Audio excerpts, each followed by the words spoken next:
राम राम राम।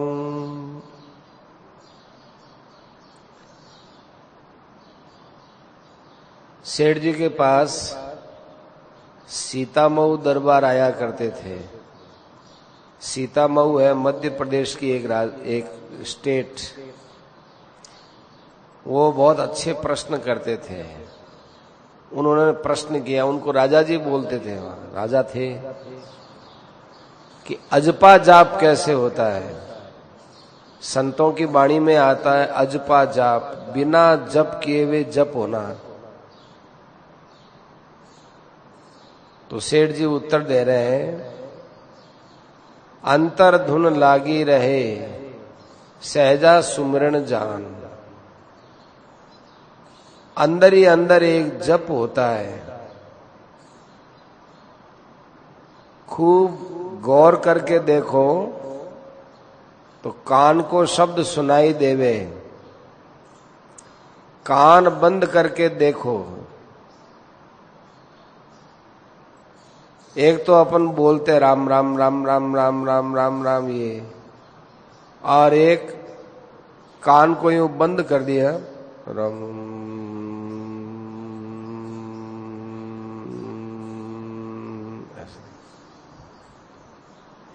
दूसरा है श्वास आता जाता रहे, उससे सोहम होता रहे। सांस खींचे तो सो निकलता तो हम।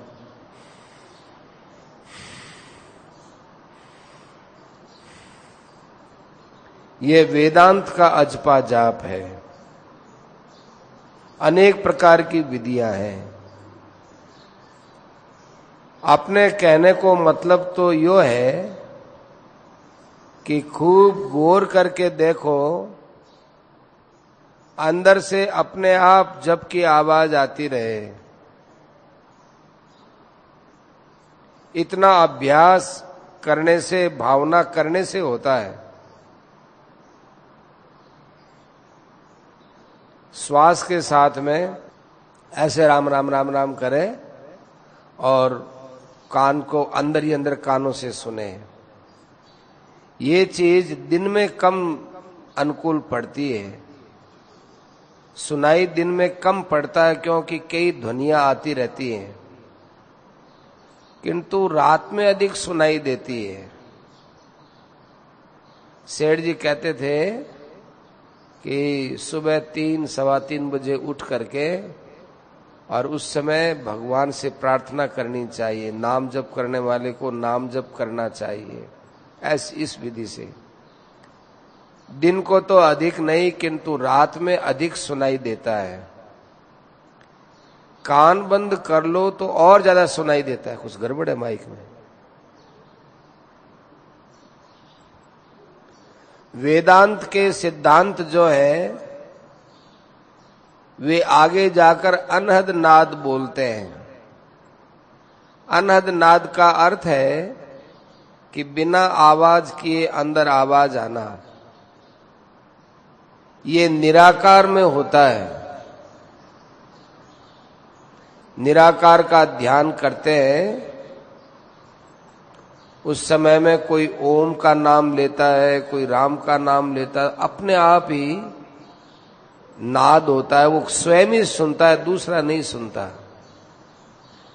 और जैसे हम बोलते हैं ऐसा बोला नहीं जाता है, क्योंकि बोलने में तो ये आहत हो गया।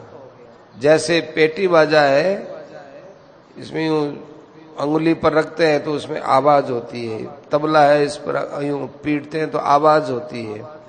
ऐसे शब्दों के ऊपर बोला जाता है तो वो आहत नाद है।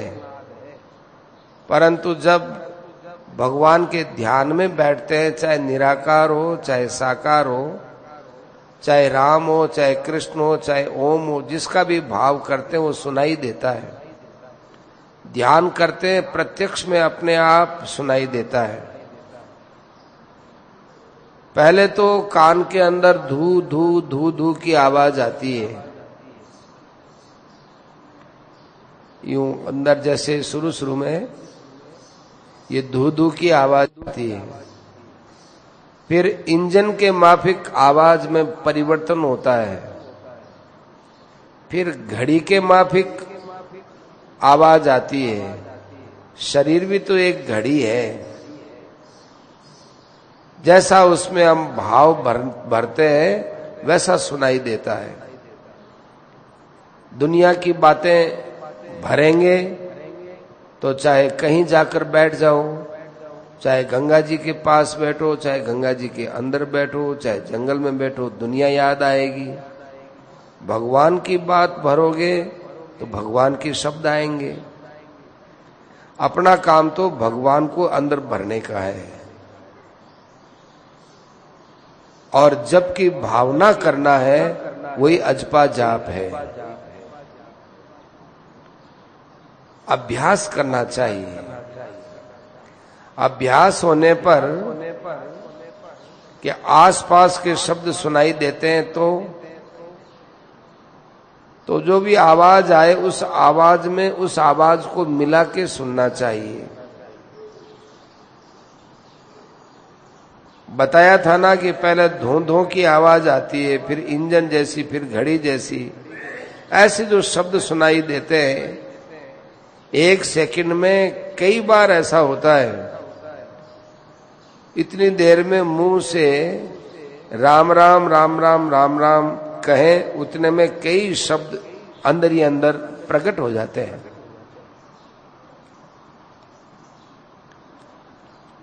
मैं थाने दूसरी बात बतावा, ए बाता योगियारी है, अच्छी बात है, अच्छी बात है, पर अपने व्यवहार में, अपने भोग पदार्थ में वैराग्य पर ज्यादा जोर देना चाहिए। माना देख देख अचंभव है कि लोग पैसा पर, नोटा पर फिदा हो रहा है। कपड़ा रेशमी कपड़ा पहने, रेशमी कपड़ा नहीं पहनना।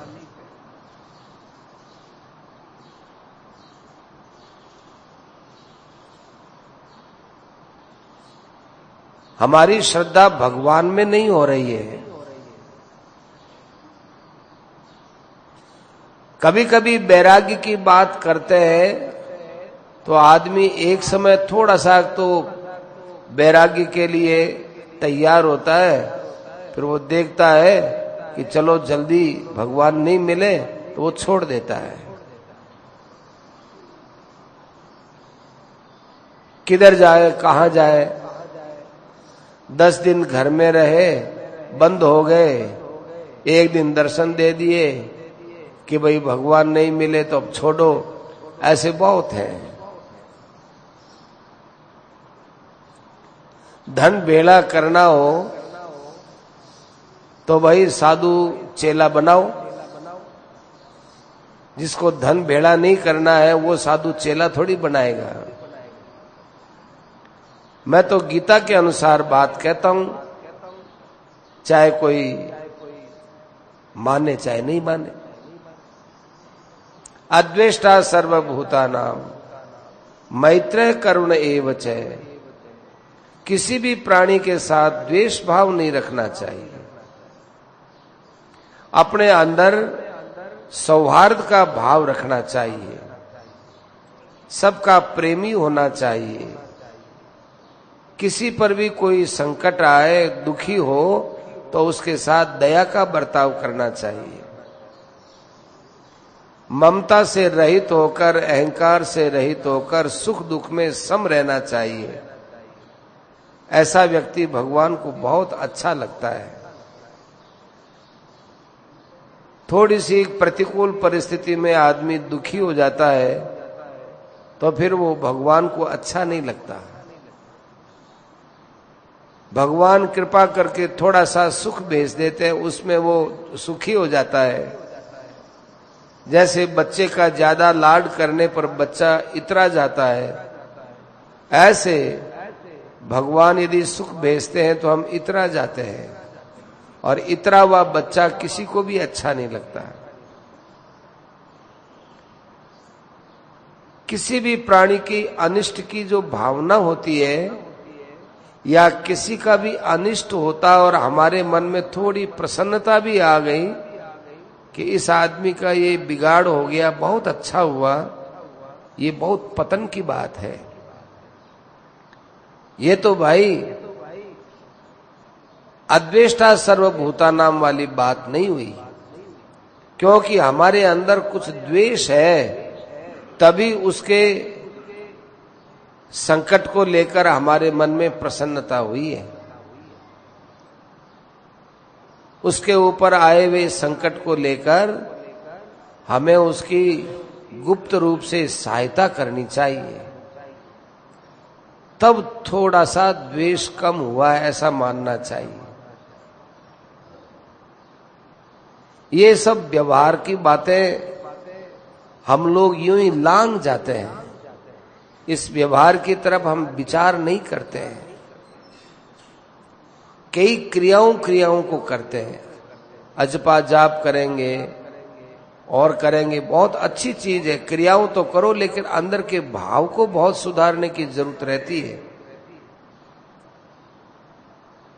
इसलिए हम कहते हैं अजपा जाप की अपेक्षा निष्काम भाव से किया हुआ जप श्रेष्ठ होता है। भगवान का नाम गुप्त चलना चाहिए, प्रेम से किया जाना चाहिए, गुप्त अकाम ध्यान सहित। ऐसे भगवान का नाम ये दामी जप है। आप जिसका नाम ले रहे हो उसको तो आपने चित्त में उतारा ही नहीं। हमारे शास्त्र क्या बोलते हैं, तद जपस तदर्थ भावनम। जिसका आप जप करते हो उसकी भावना अपने मन में उतारो। आप राम राम करते हो तो या निराकार राम या साकार राम को ध्यान करो। आप हरे राम राम राम हरे हरे, हरे कृष्ण करते हो तो किसी एक स्वरूप को सामने रखो। वो थोड़ा भी नाम जप होगा वो बहुत कीमती होगा। वैसे नाम की महिमा अपार है, परंतु स्वरूप चिंतन सहित लिया हुआ नाम, उसका तो कहना ही क्या है। शास्त्रों में तो उच्चारण किया हुए नाम की बड़ी महिमा है। आप तो अजपा जाप की बात करते हो, बहुत ऊंचा जाप है। भगवान ने तो यज्ञानाम जप यज्ञोस्मि, यज्ञों में जप यज्ञ मैं हूं। ओम इत्येकाक्षरम ब्रह्म, ये सब भगवान के नाम ही तो हैं। जल कह दो, पानी कह दो, वाटर कह दो, आप कह दो, ऐसे परमात्मा का चाहे जो कुछ नाम ले लो, भगवान सब नाम को स्वीकार करते हैं। पर आपके अंदर निष्काम भाव और भगवान में प्रेम होना चाहिए।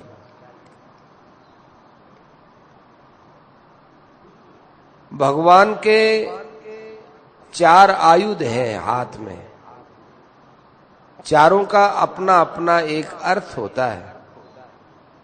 ध्यान करते हैं तो भगवान के हाथों में 4 आयुध, शंख चक्र गदा पद्म।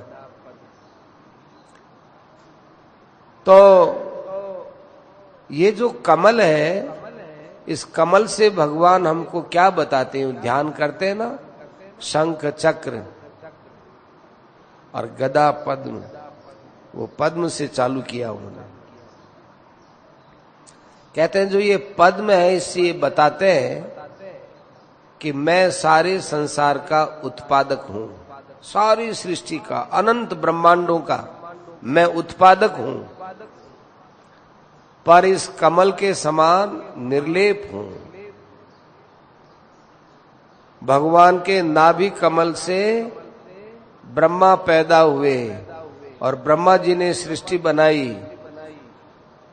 तो ये भगवान से ही बनाई हुई है, भगवान से ही बनी हुई है, पर भगवान का कमल के समान सृष्टि से कोई संबंध नहीं है। पानी में कमल पैदा होता है, परंतु पानी में कमल का कोई लेप नहीं होता। ऐसे आप लोगों को निर्लेप रहना चाहिए। ये कमल देखते ही आपके मन में ध्यान आना चाहिए। ये जो भगवान के पास शंख है जिसका ध्यान करते हैं, तो उस शंख है ये ज्ञान का, शब्द का खजाना है। क्योंकि जितने आयुध है उनमें शंख में ही शब्द होता है, शंख ही बजाते हैं। तो शंख है ये शब्दोत्पत्ति का, शब्द की उत्पत्ति का केंद्र है, और ज्ञान शब्द से प्रकट होता है। तो भगवान बताते हैं कि ये जो शंख है ये शब्द का प्रतीक है। तो जो मेरा इस शंख का ध्यान करता है उसको ज्ञान हो जाता है, क्योंकि भगवान ने इसी शंख को ध्रुव जी के कपोलों पर रखा, तो ध्रुव जी का शास्त्रों का ज्ञान हो गया। अब रही चक्र और गदा। इसमें चक्र है, ये भक्तों की रक्षा के लिए होता है। जैसे अम्बरीश की रक्षा की, अपने भक्त के पास में आगे पीछे भगवान चक्र रखते हैं, परंतु भक्त को भी पता नहीं चलता। भक्त है उसको पता ही नहीं। कई ऐसे भक्त हुए जिनके ऊपर कई आफत आई, परंतु आफत कैसे टल गई भक्त को भी पता नहीं। तो उसका कारण यही था कि उनके पास में उनके आगे पीछे चक्र था। और ऐसे गदा है, गदा है, इसका सीधा प्रहार होता है तो दुष्टों का संहार करते हैं। तो इन चारों आयुधों से भगवान के प्रभाव की तरफ हमारा ध्यान जाना चाहिए। चक्र का स्मरण होते कि ओहो भगवान शरणागतों की रक्षा करने वाले हैं। गदा पर ध्यान जाते कि भगवान हमारे अंदर रहने वाले ये काम, क्रोध, लोभ, अहंकार रूपी दुष्ट है, इनका ये संहार करने वाले हैं। शंख की तरफ ध्यान जाते ही आहा भगवान के पास जो ज्ञान है जिससे मेरा कल्याण हो सकता है, वो भगवान इस शंख से हमको ज्ञान दे रहे हैं। और जो पद्म है उससे हमको भगवान की निष्कलमता माने निर्लेपता देखनी चाहिए, और अपने को, अपने परिवार, अपने धन संपत्ति आदि से निर्लेप रहना चाहिए। भगवान के जैसे प्रभाव की बात है, महात्माओं के प्रभाव की बात भी आज दिन में मैंने बताई थी। भगवान कृष्ण का उदाहरण देकर, औरों का भी उदाहरण देकर हमने बताया था। भगवान की महिमा का जितना विस्तार करें उतना ही थोड़ा है। जैसे आकाश को हम कितना भी बड़ा बताएं, आकाश उससे भी ज्यादा बड़ा है। ऐसे जहां तक हमारी बुद्धि जाए, जहां न जाए, वहां तक ईश्वर की महिमा करें तो भी कोई बड़ी बात नहीं हुई। ऐसे ही महात्माओं की बात है। महात्माओं के दर्शन से, भाषण से, स्पर्श से एक विलक्षणता आती है, पर उसके लिए अंदर में एक श्रद्धा होनी चाहिए। जितनी श्रद्धा हो उतना ही फायदो होवे। आदि मारवाड़ी, आदि हिंदी, सीधे साधी बात है उनकी। भगवान का ध्यान करे तो सारे दोषों नाश हुए। बहुत गहरी बात कह रहे हैं। आपा लोग सोचा कि भगवान में मारो मन नहीं गयो तो ध्यान करने को के फायदो हो। बहुत बढ़िया बात कहते हैं। ऐसी बात मिलती नहीं जो कह रहे हैं, बहुत बढ़िया बात। भगवान को आपा ध्यान करा, जना भगवान गीता में कहवे कि ये यथा माम प्रपद्यन्ते तांस तथैव भजाम्य हम। जो मेरा जिस भाव से ध्यान करता है मैं उसका उसी भाव से भजन करता हूं। ये यथा माम प्रपद्यन्ते तांस तथैव भजाम्य हम। तो आपा भगवान रो ध्यान करा, अपनी नीयत तो ध्यान करने की है, पर मन अठिन बठिन जावे तो जो ही आपा ध्यान करा त्यों ही भगवान आपनो ध्यान करनो चालू करे। तो आपनो मन तो अठिन बठिन जा सके, भगवान को भी मन जा सके कि तो आपा ने आ सोच और खुश होना चाहिए, आहा भगवान मारो ध्यान करे। आपा भगवान रो ध्यान करा जना भगवान आपनो ध्यान करे। बी टाइम भगवान आपने मन का नहीं देखे, अपनी नीयत का नहीं देखे। ओहो मारे जड़े आदमी रो भगवान के हृदय में स्थान हो गयो, अब के चिंता रही, अब के चिंता रही, कहना ही क्या है। इतना आनंद आना चाहिए कि भगवान का ध्यान करने में भाव श्रद्धा बढ़ जाए। अरे मां को ध्यान भगवान करे, कितनी विचित्र बात है। जैसे पितामह भीष्म, तो भीष्म पितामहरी प्रतिज्ञा ने राखण वास्ते भगवान चक्र उठा लियो, क्योंकि पितामह भीष्म भगवान के प्रेम में डूब गया, तो फिर भगवान पितामह भीष्म ने क्या छोड़ सके। आपनो भगवान से स्पर्श हो गयो, भगवान का दर्शन हो गया, भगवान के हृदय में बैठ गया, कितनी बड़ी बात है। ये रोज भगवान को ध्यान करनो मां की दृष्टि में बहुत महत्व को साधन है, बहुत ऊंचो साधन है।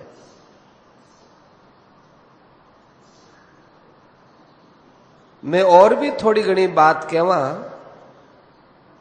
कोई उल्टो अर्थ नहीं लगावे। भगवान के ध्यान की बात कही, महात्मा को भी ध्यान हुआ करे, बीरो भी असर पड़े। पर आ बात में कोई दम्भी वे पाखंडी वे और अपने आप ने यूं ही महात्मा बनार चाले और कहे मारो ध्यान करो, मारो थे मन ही थे मानो, मैं बीरी बात नहीं कहूं। महात्मा तो वो हुए जिरे गुणारो, वचनारो, आचरणारो आपा पर सीधो प्रभाव पड़े। महात्मा कोई केवल न थोड़ी जावे कि मैं महात्मा हूं। कई महात्मा में सिद्धियां हुए, मैं तो इन्हें नीचे दर्जे की माना, नीचे दर्जे की बात है, उसकी इज्जत नहीं है। जैसे सड़का पर बाजीगर हुए, ऐसे ही ये मारगरा बाजीगर है, महात्मा नहीं है। कोई ने शाप दे दे, कोई ने वरदान दे दे, कोई बाजीगर है। बेचारा भोला आदमी, भोली मातावा बहना ब्यारा फेर में पड़ जावे, ब्यारी करामात पर लट्टू हो जावे और ब्यारे कल्याण में बाधा पड़ जावे। महात्मा उच्च कोटि का वो होता है जिसके अंदर समता होती है। जितनी ज्यादा उसमें समता होती है वह उतना ही उच्च कोटि का महात्मा है। मां की तो आई कसौटी है। महात्मा होता है वो बेपरवाह होता है, कोई निंदा करो स्तुति करो कोई परवाह नहीं है। महात्मा वो होता है जिसके अंदर उपरति होती है, उपराम। वो दामी चीज है। स्वार्थ त्याग जितनो है उतनो उच्च कोटि को महात्मा है। एक एक लक्षण महात्मा का विचित्र है। महात्मा दया की तो मूर्ति है। आपा यदि सोचा कि आपा कठे हां, आपा महात्मा हां कि नहीं, तो आज सोचनी कि आपा में ईश्वर को प्रेम ज्यादा है कि संसार को प्रेम ज्यादा है। संसार को थोड़ो भी प्रेम है तो महात्मापणो नहीं है। उच्च कोटि को महात्मा वो है जिकर मां ईश्वर में ज्यादा प्रेम है। उच्च कोटि को महात्मा है, एकदम प्रत्यक्ष, अटल, कभी विचलित नहीं होवे, ऐसी बात है। महात्मा वो है जो भगवान के कारण से निर्भय रहवे, भगवान के ऊपर निर्भर रहवे। आ मेरे मायने ठोस भावना रहवे।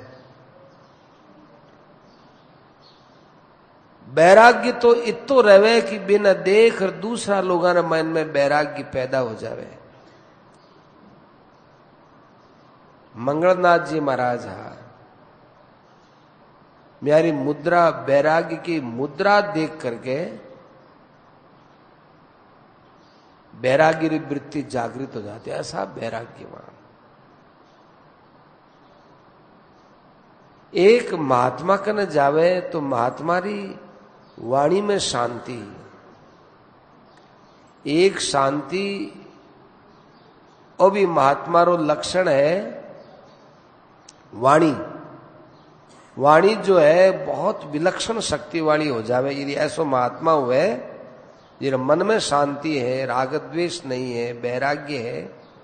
मेरी वाणी में इतनी शक्ति हुए, मेरी वाणी रो इतो प्रभाव पड़े और मेरी वाणी इतनी गंभीर हुए, इतनी प्रिय लागे कि सुनने वालों सोचे कि इसके अलावा कुछ नहीं है।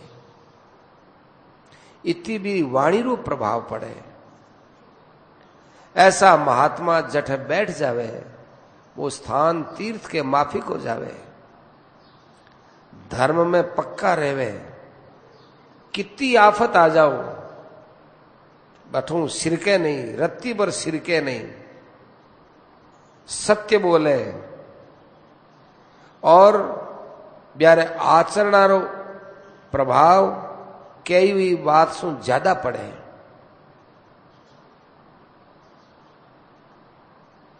ऐसा महात्मा कोई वस्तु ने स्पर्श कर देवे तो देखने वाला ने लगे कि वो आ वस्तु कितनी पवित्र होगी।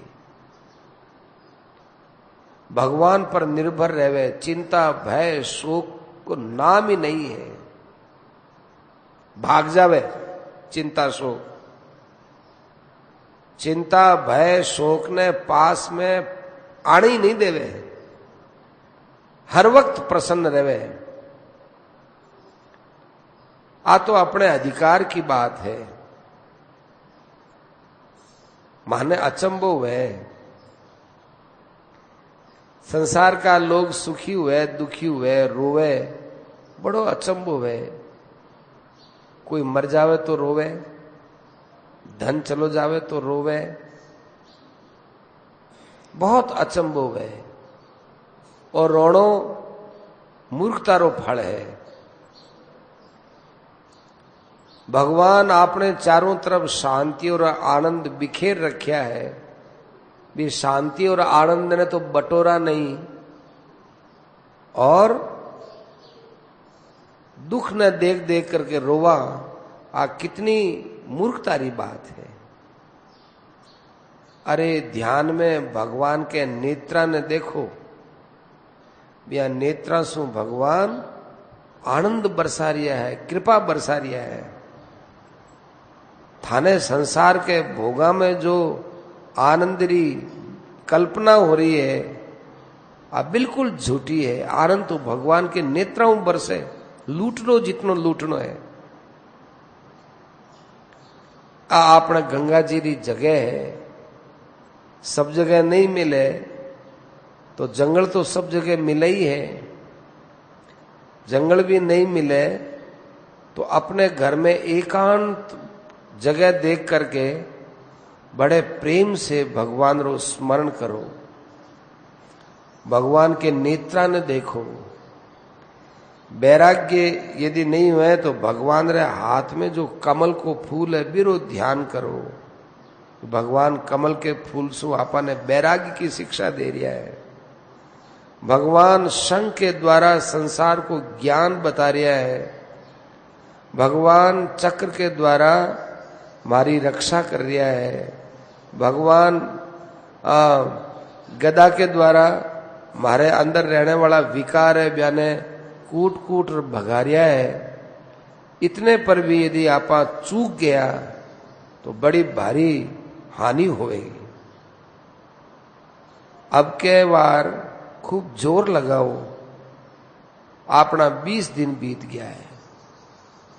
सेठ जी का 20 दिन बीत गया है, ये लिए खूब जोर लगा करके अठिन चालना चाहिए।